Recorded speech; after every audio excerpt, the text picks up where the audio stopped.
अस्सलामुअलैकुम स्टूडेंट्स, कैसे हैं आप सब। उम्मीद है आप सब खैरियत से होंगे। आज हम स्टार्ट करने जा रहे हैं इलेक्ट्रोकेमिस्ट्री का लेक्चर नंबर 9। तो आज के लेक्चर के अंदर हम टाइप्स ऑफ इलेक्ट्रोकेमिकल सेल पढ़ेंगे। तो हमें पता है कि इलेक्ट्रोकेमिकल सेल क्या होता है, जिसके अंदर हम conversion of chemical energy into electrical energy पढ़ते हैं, या फिर conversion of electrical energy into chemical energy को डिस्कस किया जाता है। इससे प्रीवियस तमाम के तमाम जो लेक्चर थे उसके अंदर हम कन्वर्ट करते थे किसी भी केमिकल एनर्जी को इलेक्ट्रिकल एनर्जी के अंदर, और उसकी एग्जांपल में हमने डेनियल सेल या गैल्वानिक सेल को हमने क्या किया था, डिस्कस किया था। आज हमने उसी का सेकंड पार्ट जो हमारे पास क्या है, इलेक्ट्रोलिटिक सेल, उसको हम क्या करेंगे, डिस्कस करेंगे। इलेक्ट्रोलिटिक सेल भी हमारे पास क्या होता है, इसके अंदर conversion of electrical energy into chemical energy होता है। क्या होता है हमारे पास, कन्वर्जन ऑफ इलेक्ट्रिकल एनर्जी की मदद से हम कोई भी केमिकल रिएक्शन क्या करते हैं, परफॉर्म करते हैं। इलेक्ट्रिसिटी की मौजूदगी में हम किसी भी क्या करते हैं, केमिकल रिएक्शन को क्या करते हैं, परफॉर्म करते हैं, और वो क्या कहलाता है, इलेक्ट्रोलिटिक सेल।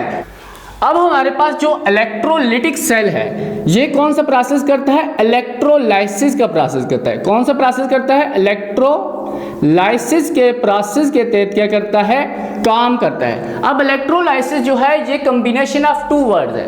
क्या है, combination of two word, electro and lysis. Electro and lysis, electro के अंदर क्या होता है, इलेक्ट्रिसिटी, और लाइसिस क्या कहलाता है, ब्रेक डाउन। क्या होता है, ब्रेक डाउन। अब हम यहाँ हम किसकी ब्रेक डाउन कर रहे हैं, केमिकल रिएक्शन की ब्रेक डाउन कर रहे हैं। मतलब कि हमने इलेक्ट्रिसिटी की मौजूदगी में क्या करना है, किसी भी केमिकल रिएक्शन का क्या करना है, ब्रेक डाउन करना है। इलेक्ट्रोलिटिक सेल हमारे पास क्या है, एक ऐसी डिवाइस है। क्या है हमारे पास, एक ऐसी डिवाइस है जिसके अंदर क्या होता है, conversion of electrical energy into chemical energy.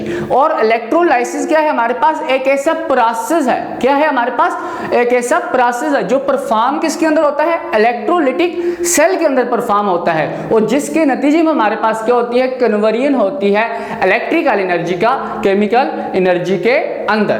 तो हमारे पास जो इलेक्ट्रोलिटिक सेल है, क्या है हमारे पास, जो इलेक्ट्रोलिटिक सेल है वो, उसकी अगर हम अपरेटस की तरफ आए तो वो किस पे मुश्तमिल होता है, हमारे पास होता है एक इलेक्ट्रोलिटिक टैंक होता है। क्या होता है हमारे पास, एक इलेक्ट्रोलिटिक टैंक होता है। वहां पे हमने गैल्वानिक सेल के अंदर क्या थे, दो टैंक थे, लेकिन हमारे पास क्या है, यहाँ पे एक ही टैंक होता है। अब आपको पता है ये टैंक कौन सा होता है, नॉन कंडक्टिंग होता है, और उसके अंदर मौजूद होता है इलेक्ट्रोलाइट। क्या होता है मौजूद, इलेक्ट्रोलाइट होता है। अब इलेक्ट्रोलाइट एक ऐसा सब्सटेंस होता है जो क्या करता है, इलेक्ट्रिसिटी को क्या करता है, कंडक्ट करता है। अब इलेक्ट्रोलाइट हमारे पास दो किस्म के होते हैं। कितने किस्म के होते हैं, दो किस्म के।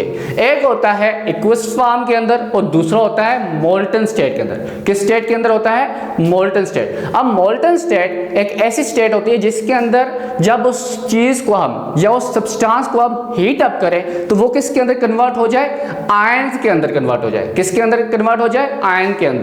और इसी तरह एक्वस फॉर्म ऐसा होता है कि हम किसी भी एलिमेंट को या सब्सटेंस को अगर क्या करें, वाटर के अंदर डिसॉल्व कर दें तो वो ऑलरेडी किसके अंदर कन्वर्ट हो जाता है, आयन के अंदर क्या हो जाता है, कन्वर्ट हो जाता है। जैसा कि हमारे पास NaCl है। क्या है हमारे पास, NaCl सॉलिड फॉर्म के अंदर कभी भी इलेक्ट्रिसिटी को कंडक्ट नहीं करता, तो उसके लिए जरूरी है कि उसको क्या किया जाए, मोल्टन स्टेट के अंदर, या फिर हम किसके अंदर कन्वर्ट करें, एक्वस फॉर्म के अंदर। जब एक्वस फॉर्म के अंदर कन्वर्ट करेंगे तो हमारे पास क्या हो जाएगा, Na पॉजिटिव की फॉर्म में और Cl नेगेटिव की फॉर्म में आयंस कन्वर्ट हो जाएंगे। इसी तरह वाटर के अंदर अगर हमने किया होगा तो वाटर के अंदर भी हमारे पास H पॉजिटिव और OH नेगेटिव की फॉर्म में भी हमारे पास क्या हो जाएंगे, आयन कन्वर्ट हो जाएंगे।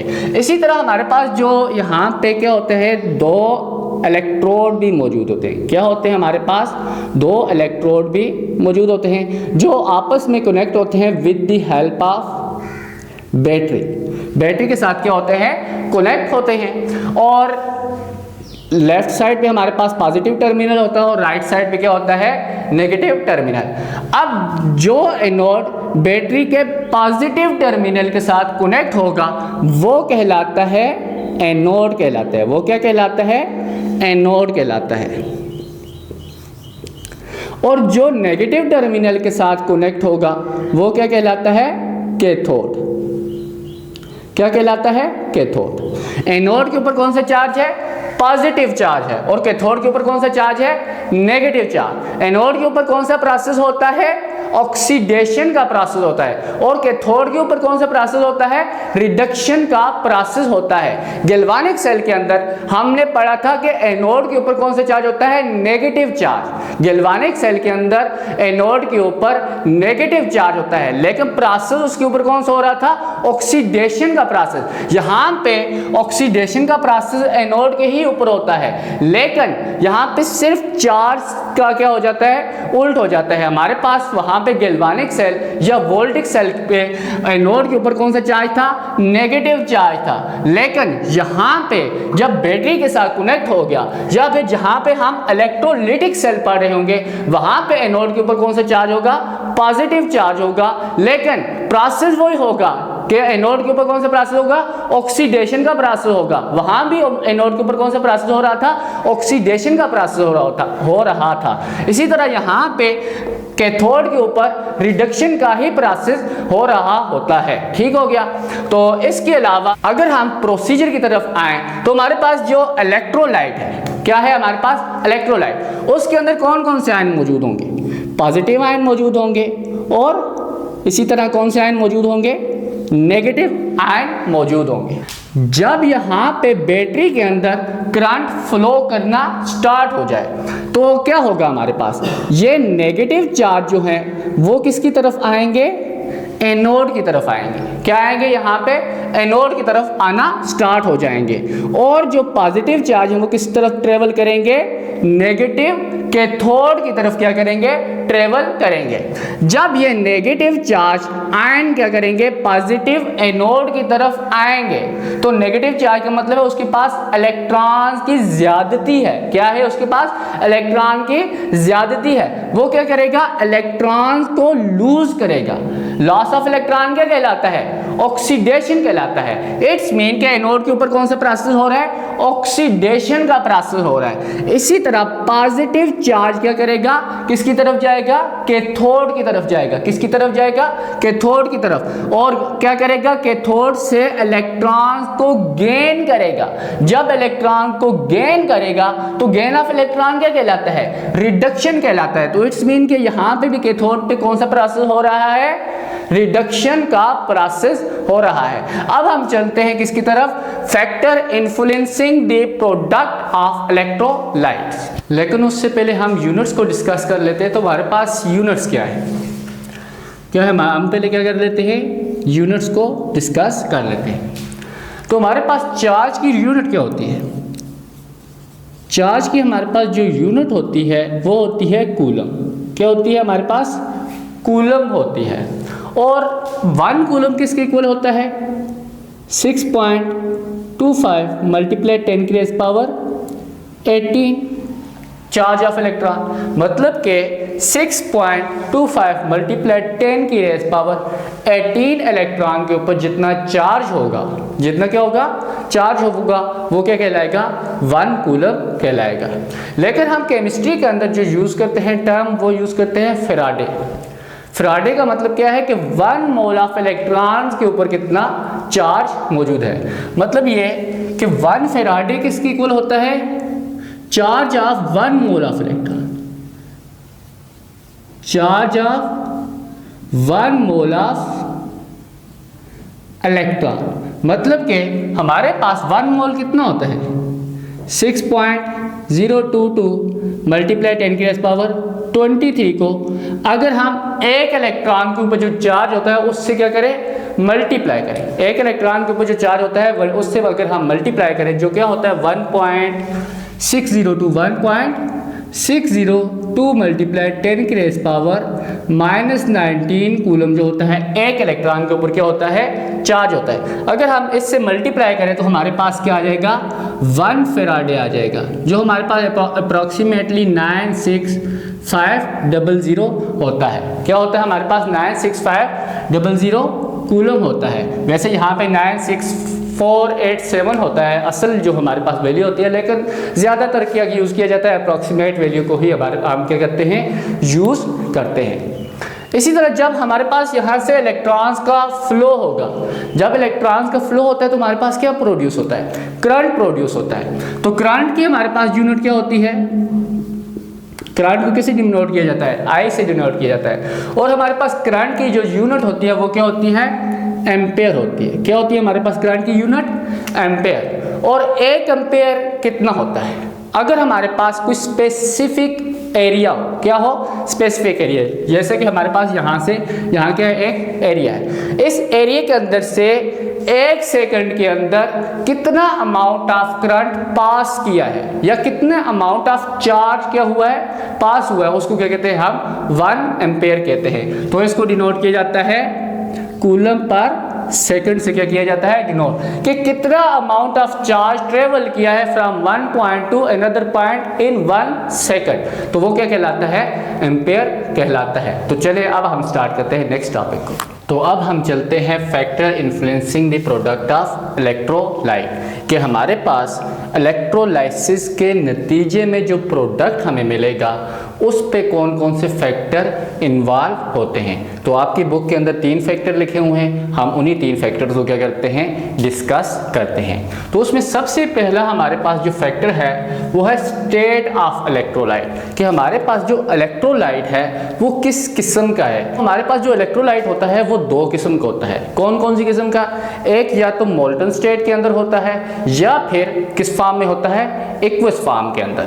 अब मोल्टन स्टेट कौन सी स्टेट होती है, कि हम किसी भी इलेक्ट्रोलाइट को हीट करके उसको उसके आयंस के अंदर क्या कर दें, कन्वर्ट कर दें। तो उस सूरत में हमारे पास क्या होगा, उसी इलेक्ट्रोलाइट के क्या मिलेंगे, हमें आयन मिलेंगे। जैसा कि हमारे पास NaCl है, अगर हम उसको क्या करें, हीट अप करें तो वो किसके अंदर कन्वर्ट होगा, Na पॉजिटिव के अंदर, और Cl नेगेटिव के अंदर क्या होगा, कन्वर्ट होगा। तो इस केस में हमारे पास जब सॉल्यूशन के अंदर हमारे पास सिर्फ और सिर्फ Na पॉजिटिव और Cl नेगेटिव की तादाद होगी, तो Na पॉजिटिव क्या करेंगे, वो कैथोड की तरफ चले जाएंगे और Cl नेगेटिव क्या होंगे, एनोड की तरफ चले जाएंगे। लेकिन अगर उसी के दूसरी फॉर्म के अंदर अगर हम चले जाएं जो क्या है, एक्वस फॉर्म, तो एक्वस फॉर्म के नतीजे में हमारे पास क्या होता है, NaCl होता है लेकिन उसके साथ वाटर भी होता है।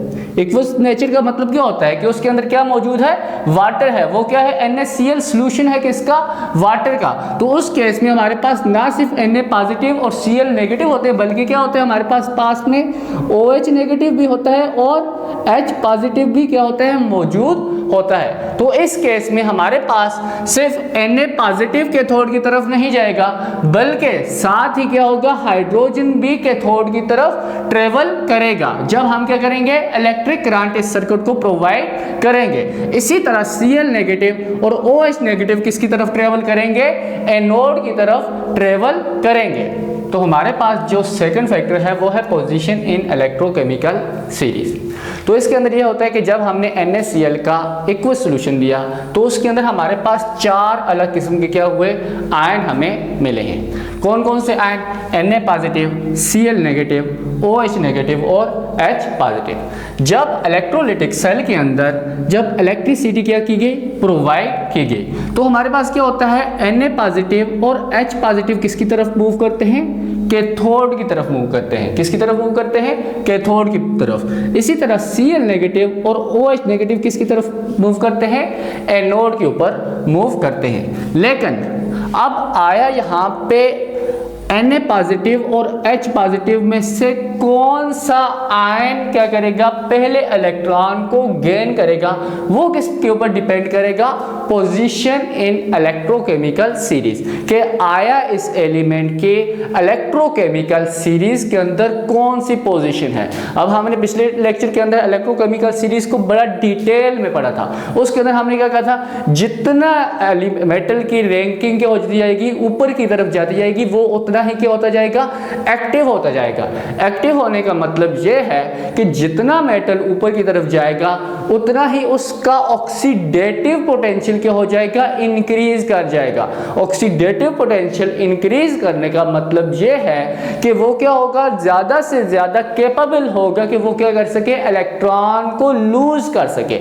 अब यहाँ पे देखा जाए तो सोडियम और हाइड्रोजन, इसको क्या चाहिए, इलेक्ट्रॉन गेन करना है ना। इट्स मीन कि जितना सीरीज में नीचे की तरफ आप ट्रेवल करेंगे उतना ही वो वाला मेटल कैपेबल होता है इलेक्ट्रॉन को गेन करने के लिए, क्योंकि उसका स्टैंडर्ड रिडक्टिव पोटेंशियल क्या होता है, नीचे की तरफ इंक्रीज होता है। तो यहाँ पे वही इलेक्ट्रोकेमिकल सीरीज वही पुरानी वाली लिखी हुई है, जिसके अंदर हमारे पास क्या है, लिथियम सबसे ऊपर है। लिथियम का क्या है, लिथियम हमारे पास जो मेटल है वो क्या है, सबसे ज्यादा एक्टिव है। एक्टिव का मतलब ये है कि ये सबसे ज्यादा कैपेबल है कि ये इलेक्ट्रॉन को लूज कर सकता है। लेकिन हमारे पास यहाँ पे क्या है, सोडियम या हाइड्रोजन ने इलेक्ट्रॉन को गेन करना है, तो जितना हम नीचे की तरफ जाएंगे उतना स्टैंडर्ड रिडक्टिव पोटेंशियल क्या हो रहा है, इंक्रीज कर रहा है। लिथियम का स्टैंडर्ड रिडक्टिव पोटेंशियल इन तमाम एलिमेंट से सबसे कम है। इसका मतलब है लिथियम कभी भी नहीं चाहेगा कि वो क्या कर सके, इलेक्ट्रॉन को गेन करे।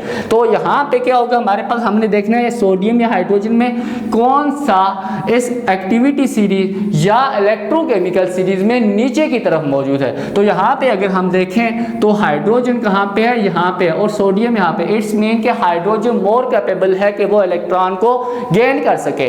किसके रिस्पेक्टिव में, सोडियम के रिस्पेक्टिव में। तो इट्स मीन कि यहाँ पे कौन सा, सोडियम या हाइड्रोजन में अगर हम देखें तो कौन सा इलेक्ट्रॉन को पहले गेन करेगा, हाइड्रोजन गेन करेगा। कौन गेन करेगा, हाइड्रोजन गेन करेगा। इसी तरह यहाँ पे अगर देखा जाए Cl नेगेटिव और OH नेगेटिव, इन दोनों में से सबसे पहले यहाँ पे जाके कौन इलेक्ट्रॉन डोनेट करेगा, तो ये किस पे डिपेंड करेगा कि जिसका स्टैंडर्ड इलेक्ट्रोड पोटेंशियल कम होगा वही कैपेबल होगा कि वो क्या कर सके, इलेक्ट्रॉन को जल्दी डोनेट कर सके। इसका मतलब ये है कि जिसका स्टैंडर्ड ऑक्सीडेटिव पोटेंशियल सबसे ज्यादा होगा वही कैपेबल होगा कि वो जल्दी इलेक्ट्रॉन को क्या कर सके, लूज कर सकेगा। तो यहाँ पे अगर देखा जाए तो क्लोरीन आया यहाँ पे इस एक्टिविटी सीरीज में कहाँ पे मौजूद है, Cl नेगेटिव यहाँ पे मौजूद है और OH नेगेटिव यहाँ पे मौजूद है। इसका मतलब है कि Cl नेगेटिव मोर कैपेबल है इलेक्ट्रॉन को लूज करने में। क्यों, क्योंकि ये एक्टिविटी सीरीज हमें क्या बता रही है, जितना ऊपर की तरफ जाएंगे उतना स्टैंडर्ड ऑक्सीडेटिव पोटेंशियल क्या हो रहा है, इंक्रीज कर रहा है, और स्टैंडर्ड रिडक्टिव पोटेंशियल क्या हो रहा है, डिक्रीज कर रहा है। तो यहाँ पे क्लोरीन का स्टैंडर्ड ऑक्सीडेटिव पोटेंशियल क्या है, OH नेगेटिव से ज्यादा है। तो इसका मतलब है कि क्लोरीन मोर कैपेबल है, मोर एक्टिव है, किससे, OH नेगेटिव से। इसका मतलब है क्लोरीन ज्यादा एक्टिवली या ज्यादा जल्दी इलेक्ट्रॉन को क्या कर सकती है, लूज कर सकती है। तो इस रिएक्शन के अंदर हमारे पास क्या होगा, क्लोरीन क्या करेगा, इलेक्ट्रॉन को लूज करेगा, और OH नेगेटिव इस सॉल्यूशन के अंदर अपने आयनिक फॉर्म में ही रहेगा। तो यहां तक समझ आ गई। तो तीसरा हमारे पास जो फैक्टर है वो है कंसंट्रेशन ऑफ इलेक्ट्रोलाइट। क्या है हमारे पास, कंसंट्रेशन। अब कंसंट्रेशन ऑफ इलेक्ट्रोलाइट है, ये ज्यादातर यूज होता है किसके लिए, डाइल्यूट सॉल्यूशन के केस में यूज होता है। किस में यूज होता है, डाइल्यूट सॉल्यूशन के केस में क्या होता है, यूज होता है। डाइल्यूट सॉल्यूशन ऐसा सॉल्यूशन होता है जिसके अंदर कंसंट्रेशन ऑफ सॉल्यूट जो होती है वो बहुत ही कम होती है। सॉल्यूट की कंसंट्रेशन का कम होना मतलब कि फॉर एग्जांपल हमारे पास वाटर है, वाटर के अंदर जो NaCl की तादाद है वो बहुत ही ज्यादा क्या है, कम है। मतलब कि हमारे पास Na पॉजिटिव और Cl नेगेटिव की तादाद क्या है, बहुत ही ज्यादा क्या है, कम है। तो इस केस में हमारे पास इलेक्ट्रोकेमिकल सीरीज का केस क्या हो जाएगा, खत्म हो। जहां पे क्या होगी, जमहूरियत आएगी।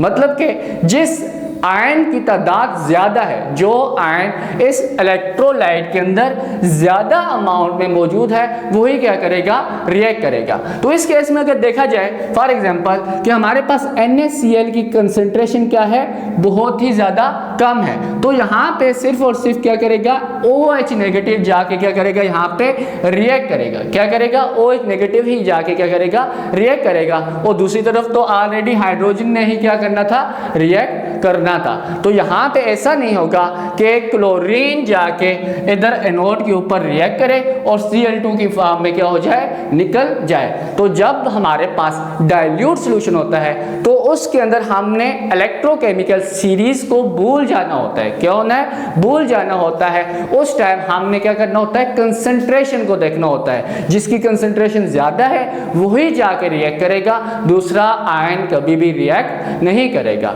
बेशक उसकी रिएक्टिविटी ज्यादा होती है, लेकिन यहाँ पे कौन मैटर करता है, कंसंट्रेशन मैटर करती है, और वही क्या करेगा, रिएक्ट करेगा जिसकी क्वांटिटी क्या होगी, ज्यादा होगी। तो हम इन्हीं तीनों सॉल्यूशन की क्या कर देते हैं, इलेक्ट्रोलाइसिस भी कर देते हैं, जिसमें हम सबसे पहले मोल्टन स्टेट ऑफ NaCl की इलेक्ट्रोलाइसिस करते हैं। इसी तरह हम इलेक्ट्रोलाइसिस करते हैं किसकी, कंसंट्रेटेड NaCl की, और तीसरे नंबर पर डाइल्यूट NaCl की भी क्या करते हैं, इलेक्ट्रोलाइसिस करते हैं। सबसे पहले हम करते हैं electrolysis of fuse NaCl। Electrolysis of fused NaCl। अब फ्यूज्ड NaCl का मतलब यह है कि हमने क्या किया है, NaCl को हीट अप किया है। NaCl को क्या किया है, हीट अप किया है, जिसकी नतीजे में वो अपने रिस्पेक्टिव आयन के अंदर क्या हुआ है, कन्वर्ट हो गया है। तो यहाँ पे क्या हुआ, NaCl हीट अप किया तो हमारे पास क्या होगा, Na पॉजिटिव और Cl नेगेटिव के अंदर क्या होगा, कन्वर्ट हो गया होगा। तो यहाँ पे इट्स मीन इलेक्ट्रोलाइट के अंदर क्या मौजूद है, Na पॉजिटिव मौजूद है और क्या मौजूद है, Cl नेगेटिव मौजूद है। तो जब हमने बैटरी के जरिए करंट को प्रोवाइड किया तो क्या होगा, Cl नेगेटिव ने किसकी तरफ ट्रेवल करना होगा, पॉजिटिव इलेक्ट्रोड की तरफ, जो क्या है हमारे पास एनोड है, और Na पॉजिटिव किसकी तरफ ट्रेवल करेगा, कैथोड की तरफ, जो कौन सा चार्ज है, नेगेटिव चार्ज है। तो इसका मतलब है हमारे पास क्या रिएक्शन हुआ होगा, एट एनोड क्या रिएक्शन हुआ होगा, एनोड के ऊपर क्लोरीन आयन क्या हुआ होगा, आया होगा, और उसने क्या किया, न्यूट्रल फॉर्म के अंदर चला गया और एक इलेक्ट्रॉन क्या किया, लूज किया। अब आपको पता है क्लोरीन कभी भी इस तरह न्यूट्रल फॉर्म के अंदर एग्जिस्ट नहीं किया करती। क्लोरीन किस फॉर्म में एग्जिस्ट करती है, Cl2 की फॉर्म में क्या करती है, एग्जिस्ट करती है। इसका मतलब है कि दो Cl नेगेटिव के आयन आए होंगे, उन्होंने दो इलेक्ट्रॉन को क्या किया होगा, लूज किया होगा, जिसके नतीजे में Cl2 गैस यहाँ से बाहर निकल गई होगी। और इसी तरह ये Na पॉजिटिव किसकी तरफ ट्रेवल किया है, उसने कैथोड की तरफ ट्रेवल किया। तो यहाँ पे Na पॉजिटिव क्या करेगा, एट कैथोड कौन सा प्रोसेस होगा, एट कैथोड। कैथोड के ऊपर कौन सा प्रोसेस होता है, रिडक्शन का प्रोसेस होता है। अब यहाँ पे क्या किया हुआ, एक Na आया, उसने एक इलेक्ट्रॉन को गेन किया, जिसके नतीजे में क्या हुआ, Na न्यूट्रल फॉर्म के अंदर चला गया, Na न्यूट्रल फॉर्म के अंदर चला गया। Na पॉजिटिव था, उसने क्या किया, एक इलेक्ट्रॉन को गेन किया। अब यहाँ पे कितने इलेक्ट्रॉन लूज हुए हैं, दो इलेक्ट्रॉन। वो दो इलेक्ट्रॉन यहाँ से ट्रेवल किया, यहाँ पे आ गए। तो इसका मतलब है जितने इलेक्ट्रॉन यहाँ पे रिलीज हुए हैं उतने इलेक्ट्रॉन ने क्या करना होता है, यूज भी होना होता है किसी भी केमिकल रिएक्शन के अंदर। तो इसका मतलब यहाँ पे दो Na आए होंगे और दो इलेक्ट्रॉन उन्होंने यूज किया होगा, तो दो Na न्यूट्रल फॉर्म के अंदर हमें मिले होंगे। ओवरऑल हमारे पास रिएक्शन क्या हुआ है, हमारे पास 2Cl नेगेटिव क्या हुआ, Cl न्यूट्रल प्लस 2 इलेक्ट्रॉन। इन दोनों रिएक्शन को क्या करना है, आपस में ऐड ऑन करना है। 2Na positive plus 2 electron give us 2Na neutral. तो हमें मिला क्या, ये 2 इलेक्ट्रॉन आपस में क्या हो गए, कैंसिल आउट हो गए, जिसके नतीजे में हमारे पास क्या मिला, 2Cl negative plus 2Na positive give us Cl2, यहाँ पे क्या Cl2 neutral plus 2Na neutral form में हमें क्या हुआ, इस सॉल्यूशन के अंदर मिल गया। ये थी हमारे पास क्या, इलेक्ट्रोलाइसिस ऑफ फ्यूज्ड NaCl। जब हम फ्यूज्ड NaCl करेंगे तो हमारे पास क्लोरीन गैस निकल जाएगी और सोडियम हमें प्योर फॉर्म में क्या होगा, सोल्यूशन के अंदर मिल जाएगा। अब हम चलते हैं नेक्स्ट को, क्या है हमारे पास, electrolysis of concentrated aqueous solution of NaCl। तो हम लिख देते हैं इलेक्ट्रोलाइसिस ऑफ कंसंट्रेटेड।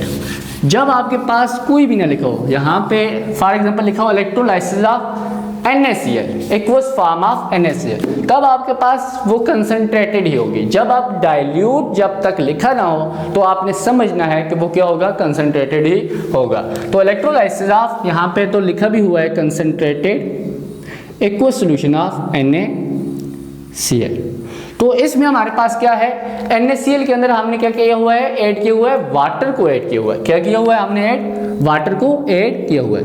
तो हमारे पास NaCl प्लस H2O, इसके नतीजे में हमें क्या मिले, कौन कौन से आयन मिले, Na positive plus Cl negative plus H positive plus OH negative. तो यहाँ पे हमें क्या होगा, एनोड के ऊपर और कैथोड के ऊपर अलग अलग चार्जेस आएंगे। 8 एनोड क्या होगा, 8 एनोड यहाँ पे लिखते हैं और 8 कैथोड हम यहाँ पे लिख देते हैं। अब एनोड के ऊपर हमारे पास कौन सा चार्ज होता है, पॉजिटिव चार्ज होता है। तो नेगेटिव चार्ज वाले आयन क्या होंगे, कहाँ पे आएंगे, एनोड के ऊपर। यहाँ पे कौन कौन से आयन आएंगे, Cl नेगेटिव आएंगे और OH नेगेटिव चार्ज आएंगे। इसी तरह यहाँ पे कैथोड के ऊपर कौन कौन से चार्ज आएंगे, Na पॉजिटिव आएगा और H पॉजिटिव आएगा।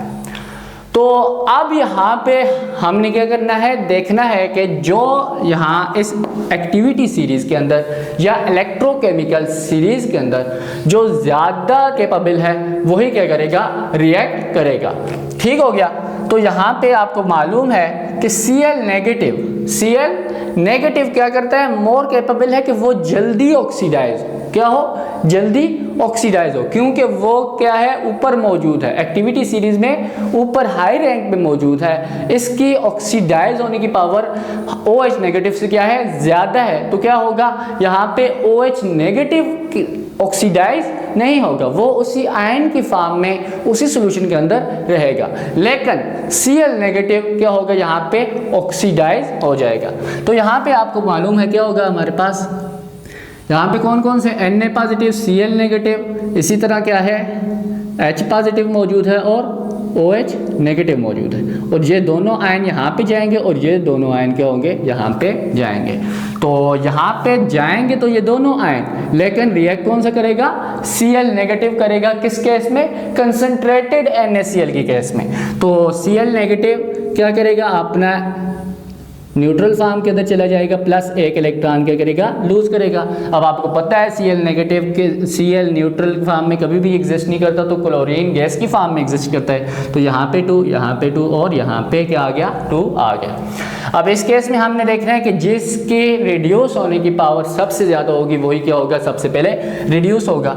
तो यहाँ पे हाइड्रोजन क्या है, उसकी पावर क्या है, ज़्यादा है। हाइड्रोजन यहाँ पे मौजूद है तो इसकी रिड्यूस होने की पावर क्या है, ज़्यादा है। किसकी निस्बत, Na की निस्बत। रिडक्शन में हमने क्या करना है, नीचे वाले देखने हैं। ऑक्सीडेशन में हमने क्या करना है, ऊपर वाले एलिमेंट्स को देखना है। तो यहाँ पे क्या होगा, H पॉजिटिव क्या करेगा, एक इलेक्ट्रॉन को गेन करेगा, जिसके नतीजे में H न्यूट्रल फॉर्म में चला जाएगा। अब आपको पता है H कभी भी न्यूट्रल फॉर्म के अंदर इस तरह एग्जिस्ट तो नहीं करता। और यहाँ पे क्या हुए, 2 इलेक्ट्रॉन लूज हुए हैं, तो इस मीन कि यहाँ पे भी क्या होंगे, 2H पॉजिटिव आएंगे, तो H2 गैस भी हमारे पास क्या हो जाएगी, रिलीज हो जाएगी। तो इस इलेक्ट्रोलाइसिस के नतीजे में हमारे पास क्या हुआ, क्लोरीन गैस भी निकली है और इसी तरह हमारे पास क्या निकला है, H2 गैस भी क्या हुई है, रिमूव हुई है। किससे, इलेक्ट्रोलिटिक सेल के। इसका मतलब हमारे पास क्या मिला है, यहाँ पे प्योर हमें NaOH का सोल्यूशन क्या हुआ है, मिला है। तो यहाँ तक तो आपको समझ आ गई होगी कि ये वाला मेथड किसके लिए यूज होता है,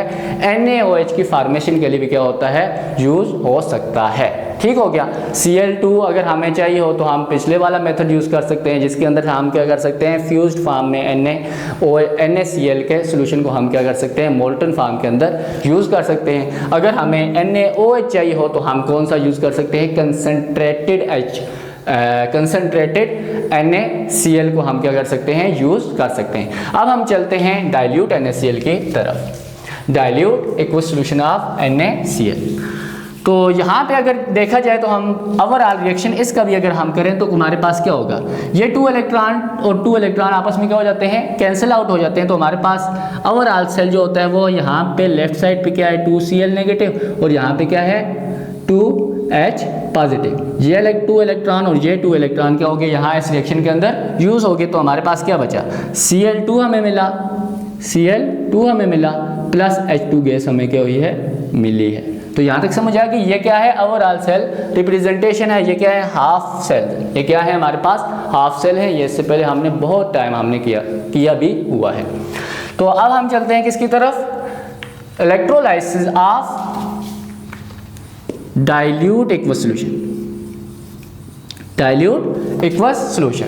अब हमारे पास हैं तो यही वाली चीज़ें, NaCl के अंदर वाटर मौजूद है, Na positive, Cl negative, H positive और OH नेगेटिव। लेकिन यहाँ पे फ़र्क क्या आता है, फ़र्क ये आता है कि यहाँ पे हमने इलेक्ट्रोकेमिकल सीरीज़ को फॉलो नहीं करना होता, क्योंकि हमारे पास बहुत ही माइन्यूट सी अमाउंट होती है किसकी, NaCl की। NaCl की क्या होती है, बहुत ही माइन्यूट अमाउंट मौजूद होती है। तो यहाँ पे क्या होगा, हमारे पास आएगा तो सही Cl नेगेटिव भी आएगा और OH नेगेटिव भी आएगा।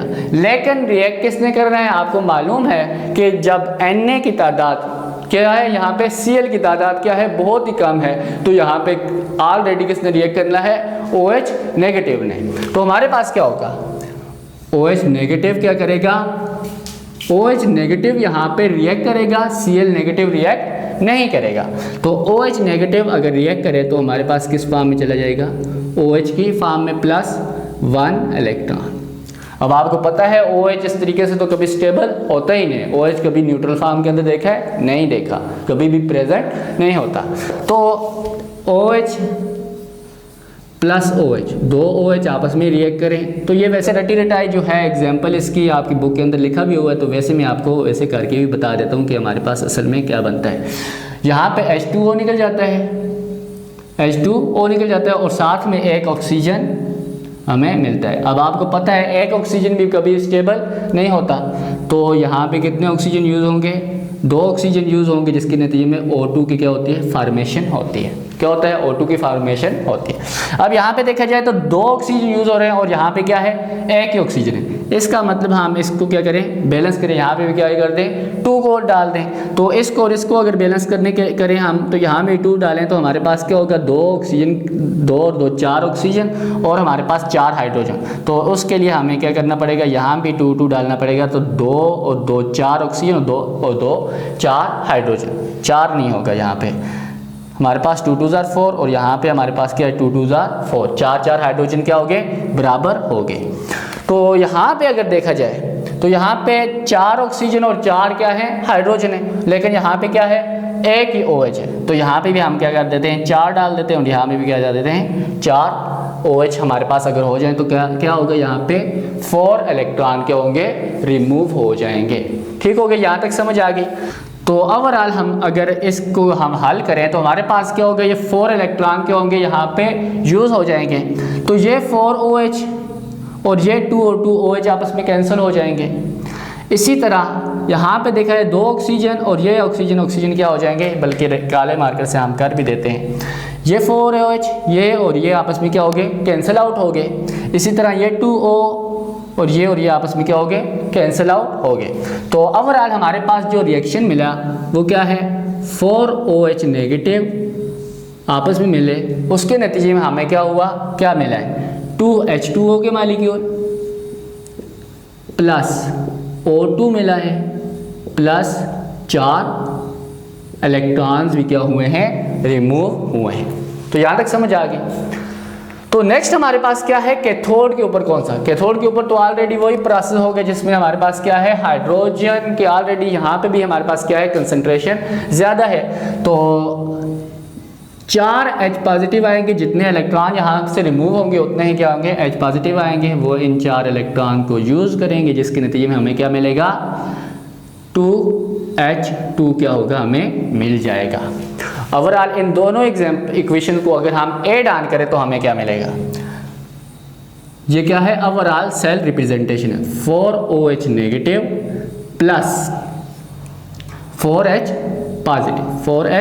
पॉजिटिव गिव अस, ये 4 इलेक्ट्रॉन और ये 4 इलेक्ट्रॉन क्या होगी, इक्वेशन के अंदर यूज होगी। तो हमारे पास क्या मिला, 2H2O प्लस हमारे पास O2 रिमूव होगी। तो यहाँ तक समझ आ गई। इस इक्वेशन से हमें एक चीज़ मालूम हुई है, वो क्या कि यहाँ पे इलेक्ट्रोलाइसिस हुई है, किसकी, सिर्फ वाटर की इलेक्ट्रोलाइसिस हुई है, ना Na यूज हुआ है ना Cl यूज हुआ है। अब आपको पता है कि वाटर जो होता है प्योर फॉर्म के अंदर वो इलेक्ट्रिसिटी कंडक्ट नहीं कर सकता, तो उसके लिए ज़रूरी होता है कि हम क्या करें, उसको डाइल्यूट कर दें। डाइल्यूट का मतलब क्या है, थोड़ा सा NaCl उसके अंदर क्या किया, डाल दिया, जिसके नतीजे में वो क्या हो गया, गुड कंडक्टर हो गया। तो जब गुड कंडक्टर हो गया तो क्या हुआ, हमारे पास इलेक्ट्रोलाइसिस का प्रोसेस क्या हुआ, यहाँ पे परफॉर्म हुआ, जिसके नतीजे में वाटर की हमने क्या की, इलेक्ट्रोलाइसिस मतलब के ब्रेक डाउन के नतीजे में हमें क्या मिला, ऑक्सीजन गैस मिली है। क्या मिली है, हमारे पास ऑक्सीजन गैस मिली। हमने वाटर मॉलिक्यूल को ब्रेक किया, जिसके नतीजे में हमें क्या मिला, ऑक्सीजन गैस हमें क्या हुई है, मिली है। और इसके अलावा यहाँ पे एक क्वेश्चन भी आ सकता है कि कितना अमाउंट ऑफ OH या कितने अमाउंट ऑफ वाटर को हम ब्रेक करें, जिसके नतीजे में हमें 1 मोल ऑफ O2 गैस हमें मिले।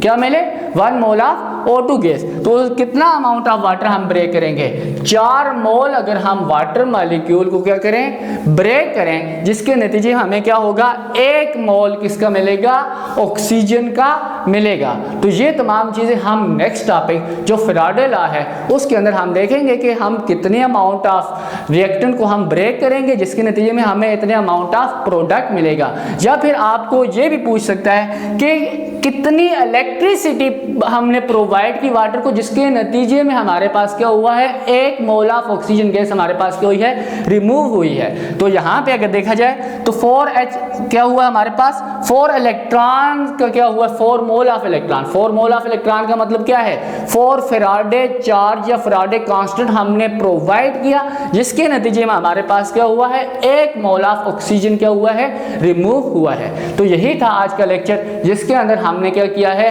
इलेक्ट्रोलिटिक सेल को हमने डिटेल में देखा है। ये आपकी बुक के अंदर काफ़ी शॉर्ट है, क्योंकि आपकी 10th की फेडरल बोर्ड के अंदर इलेक्ट्रोलिटिक सेल को बहुत ही ज़्यादा डिटेल में बताया गया है। इस वजह से आपकी 2nd ईयर के बुक के अंदर इलेक्ट्रोलिटिक सेल का सिर्फ क्या है, इतना ही टॉपिक है। बस आपको फैराडे कांस्टेंट और हमारे पास जो उसका रिलेशनशिप एवोगैड्रो के साथ है वही आपको करना सिखाया गया है। तो मिलते हैं नेक्स्ट लेक्चर के अंदर। अगर आपको वीडियो पसंद आई है तो उसको लाइक करें और सब्सक्राइब करें। तो मिलते हैं नेक्स्ट लेक्चर के अंदर, तब तक के लिए अल्लाह हाफिज़।